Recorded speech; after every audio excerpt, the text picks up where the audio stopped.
What's up, Game Devs? T-Chan here, and welcome to episode 24 of Game Dev Loadout, where I chat with today's most experienced game developers 7 days a week. We will learn about their background, the challenges they faced, and the tools they use to reach success. And today's featured guest is Fransisco Gonzalez. Fransisco, it is go time. Are you ready?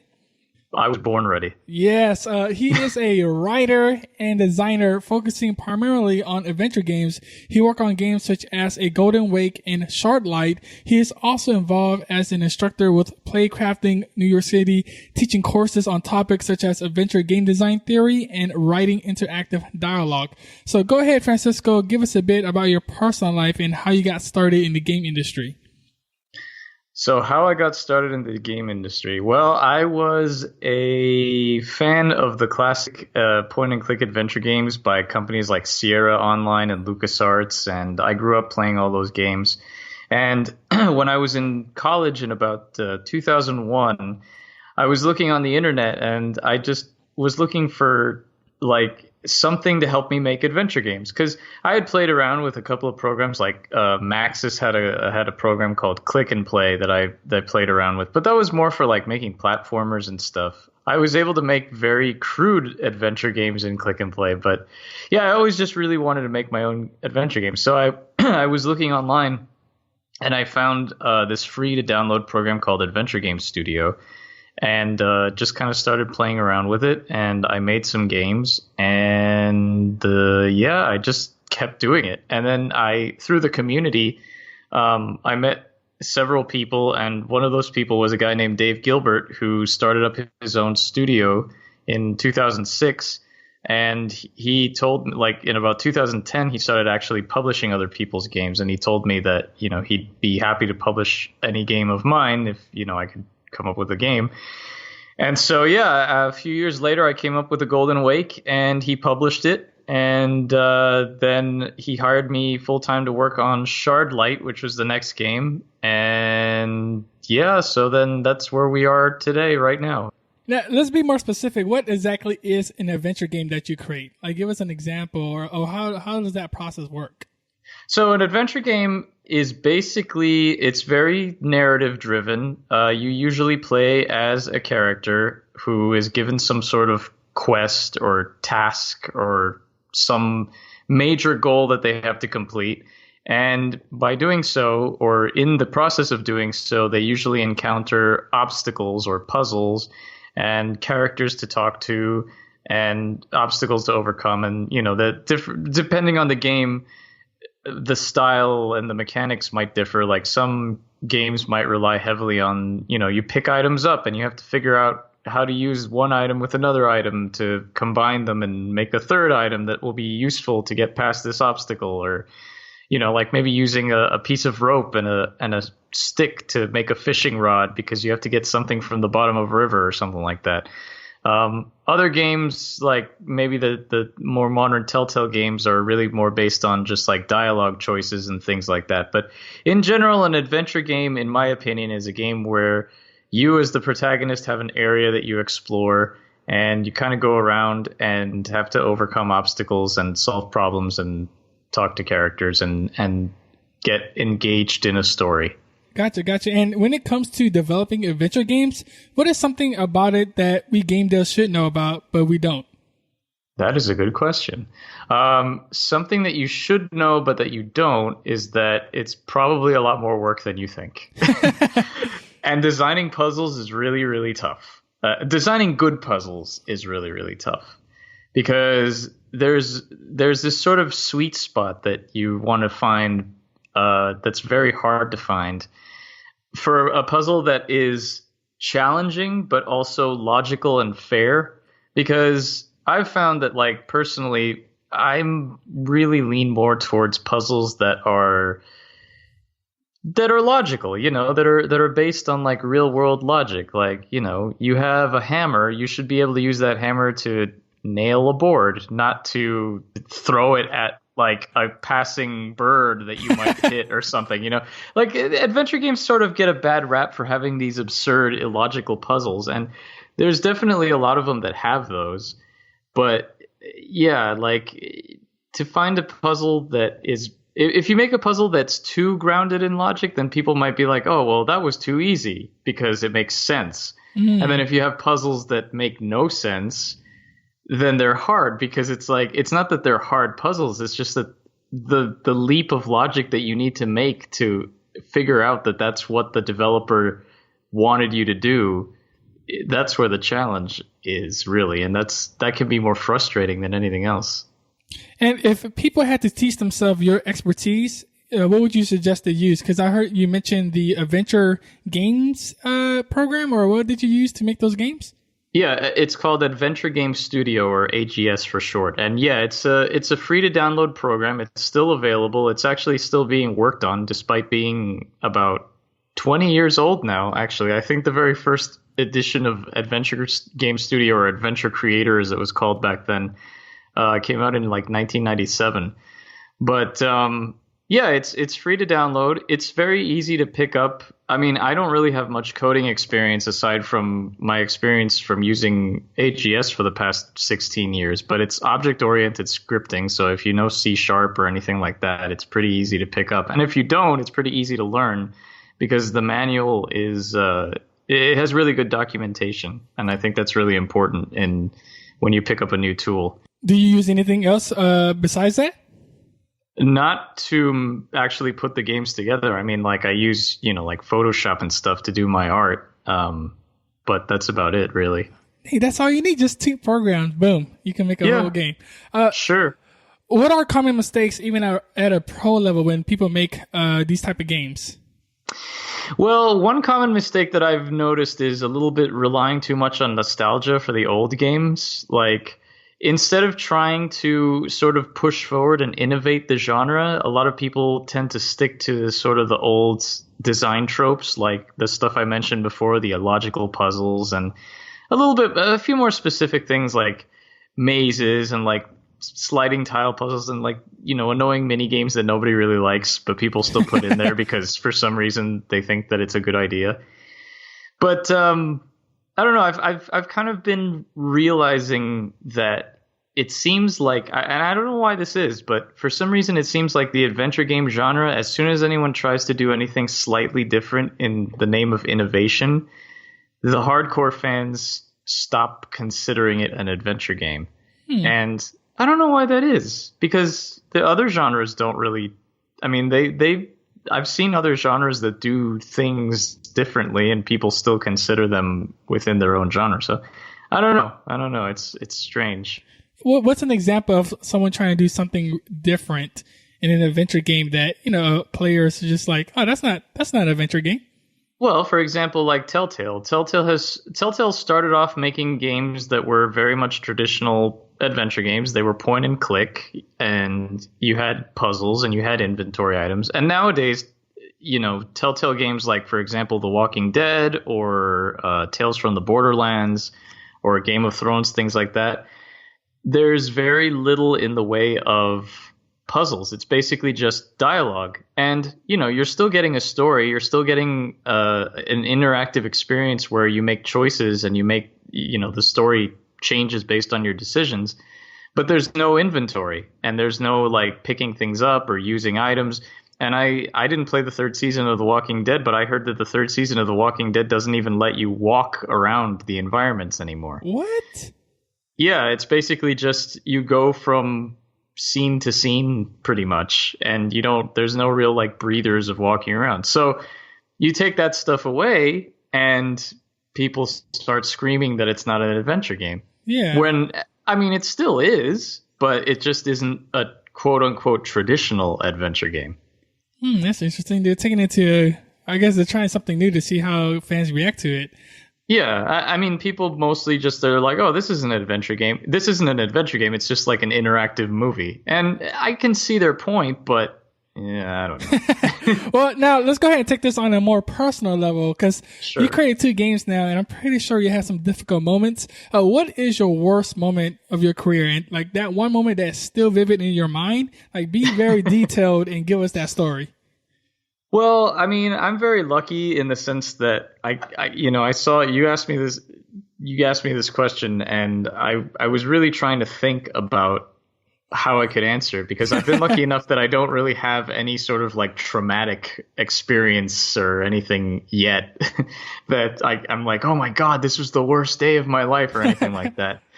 I can share a story about how I realized that, some things, as much as they seem they're like the most important things in the world, they really aren't. So Shardlight, there's a character in Shardlight. Well, first of all, Shardlight, it was my second published game. And it was the first game that I worked on where I worked on a team. Because my first game of Golden Wake, I pretty much did everything myself except the music, and it was published and everything. But I mostly worked on that solo, and all the games I had done before that as the freeware titles, I had also it had just been me and a musician. So Shardlight was my first team experience, and I really had to learn about proper communication and accepting that I wasn't the one running the show and all that. So one of the things that I had, you always expect that you're going to have to change things and cut stuff and things like that. But there was one thing that I was really, really very fond of that I didn't want to get rid of, and that was a character's name. So the villain in Shardlight, his original name was Caligula, because the idea was that this guy had formed this new society, and the heads of the society took the names of ancient Roman emperors. And so this guy, because he's a little crazy, I called him Caligula, and I thought it sounded cool, and it was a really cool villain name, and he had this really cool design and everything.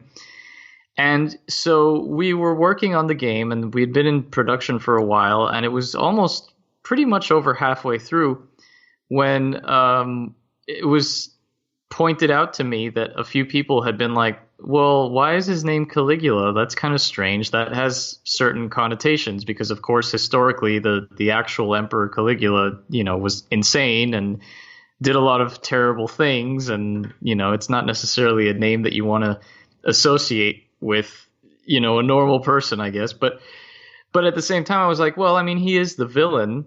But then I also was like, I don't want it to be like he's super clear-cut villain, I wanted to have sort of a moral gray area. So I was like, yeah, I can understand that, but I like the name, I really like the name.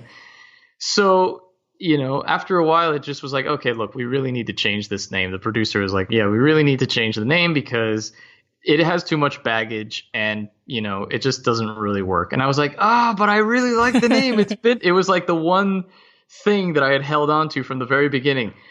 And I really struggled with it. And I was just like, I got angry and I was like, no, this is terrible. My vision's being ruined. And, I had a little temper tantrum to myself.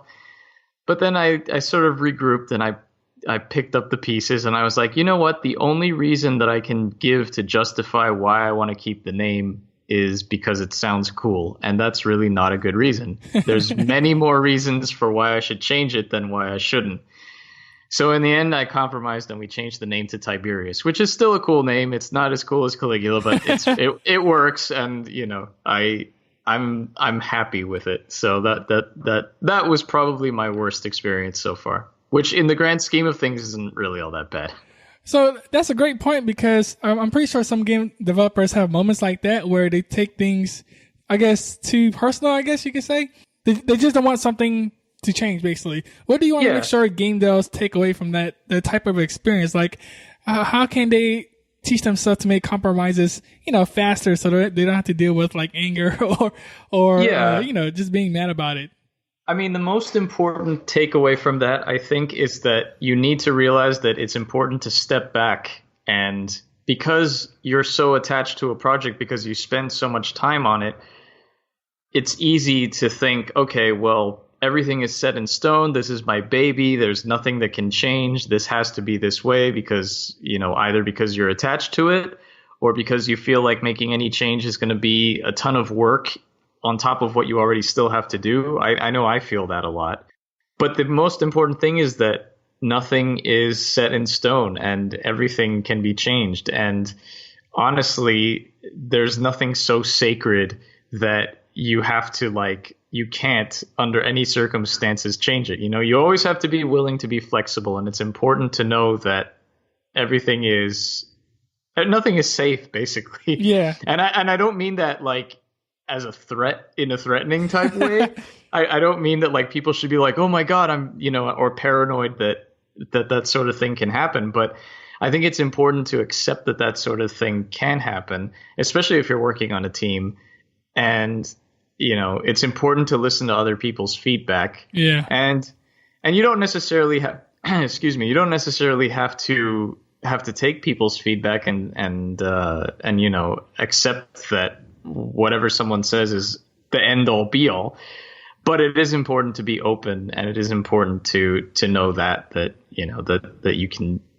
you can make room for changes, and it's not gonna destroy your project as long as your original vision is intact.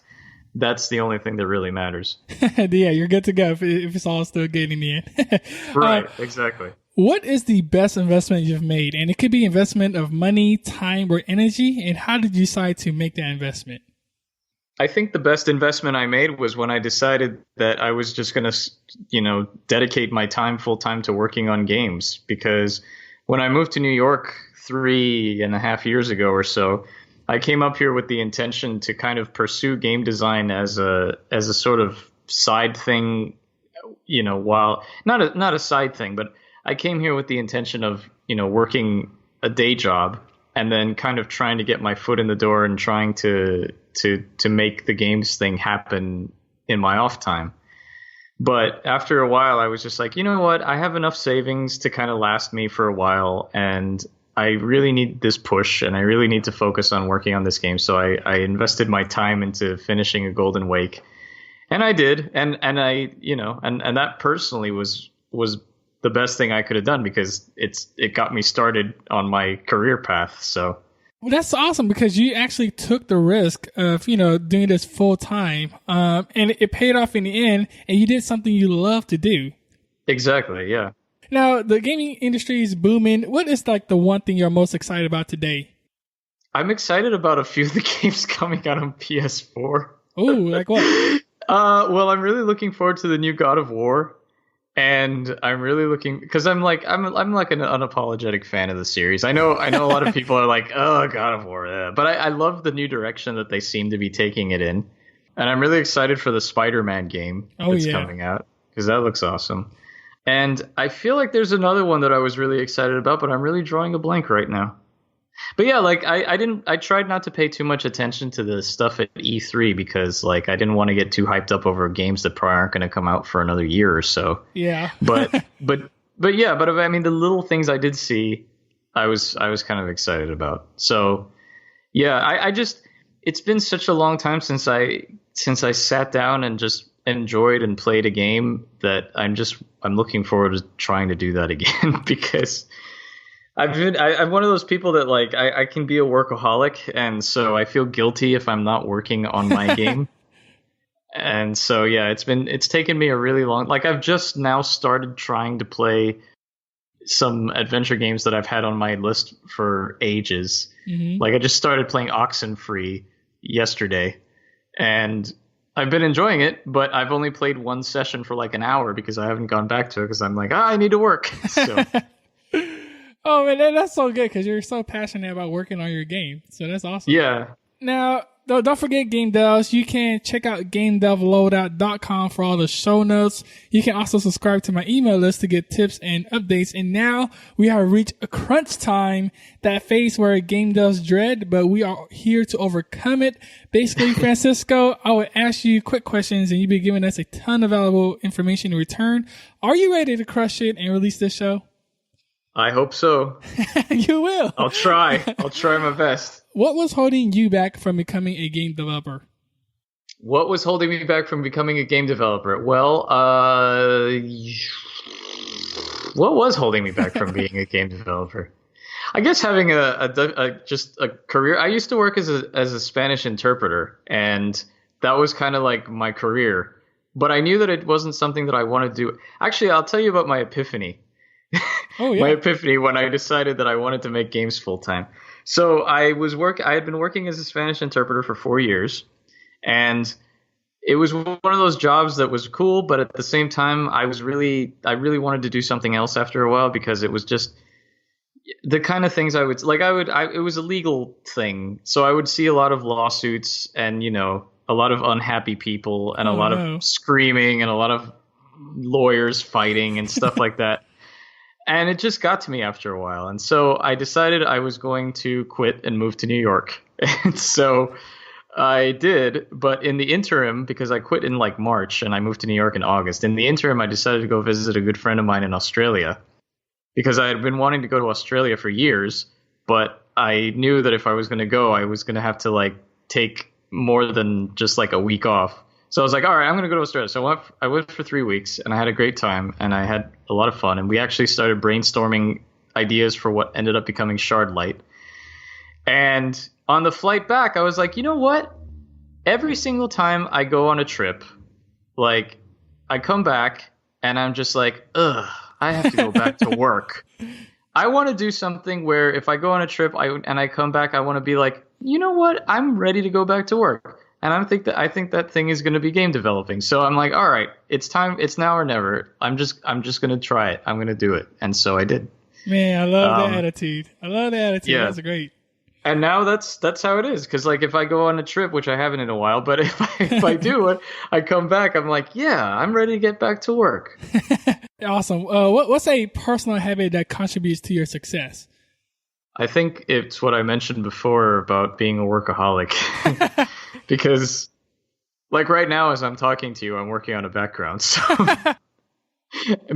despite the fact that it's 11:18 p.m. my time. Oh man, you're a night owl. How many hours of sleep do you get? Oh, I sleep plenty. Believe me, Okay. I try and get at least 8 hours of sleep a day or a night rather. Okay. You just sleep more during the daytime. I get it now. No, I mean I usually wake up at like 9:30 or so. Okay. Yeah, I mean I go to bed at like 1 and I go to I try and go to bed at 1 and I wake up at like 9:30 and then I usually work for about 4 hours. I take a little break. I work for another 4 hours and then if I feel like playing games I will, and if not I just work a little bit more. Nothing wrong with that. What's the best piece of advice you've ever received? You're not special and you're never going to be, so don't pretend you are, and nobody owes you anything. Ooh, yeah, good one. How has a failure set you up for later success? Well, I hesitate to call it. Well, no, we'll go with failure. We'll be honest. Let's say failure. Yeah. So, I was very lucky with a Golden Wake as far as like getting it published and stuff. It didn't do great. I wouldn't say it was a failure, but it definitely didn't do as great as it could have. And I realized I made some choices that going back, I would have changed a lot of things. But just, I guess, not having a hit game just kind of prepared me to, improve myself and just work on games and make them better and see what didn't work and just kind of focus on that and improve it and make it better for the next game. Yeah, you keep going forward. Keep making games. Exactly. Share an internet resource we game devs should use. The GDC YouTube channel. There's a lot of talks that they've been putting up, not only from this year, but from years past that are free and available to watch. And normally, the GDC talks are only available if you have a certain level of pass and you have like the access to the vault. But they put some of them up, and there's a lot of really good and valuable information and talks on there that have helped me out personally, and I think are really good tools for anybody who, you can put them on in the background while you're working or whatever, and most of them are an hour or half an hour, so it's not like you have to sink too much time into it. And yeah, they're really helpful. Yeah, we definitely gotta check those out. This next question is a bit of a doozy, so take your time if you need to. Okay. Imagine you woke up the next morning in a brand new world and you knew no one. You still have all the experience and knowledge you currently have today. Your food and shelter is taken care of, and you have a laptop. What would you do step by step on the path to become a great game developer? Wow. All right. So first of all, I would start making the game. Second of all, I would start just making as many contacts as possible. Yeah. Trying to reach out to, since I still have the memory of all the people I know, I would just reach out to them, and then I would be like, hey, you don't remember that time that you did this thing? And they'd be like, hey, how did you know that? I'd be like, well, I'll tell you, but first you have to write about my game. But no, on a more serious note, because I think you're gearing this more towards like, new people starting out. How do they get started out? Yeah, I think the most important thing is that just like make contacts, get your name out there, and start trying to make sure that people get, pay attention, like promote yourself like crazy on social media, send as many emails as possible. Sometimes it feels like you're screaming into the void and no one's listening.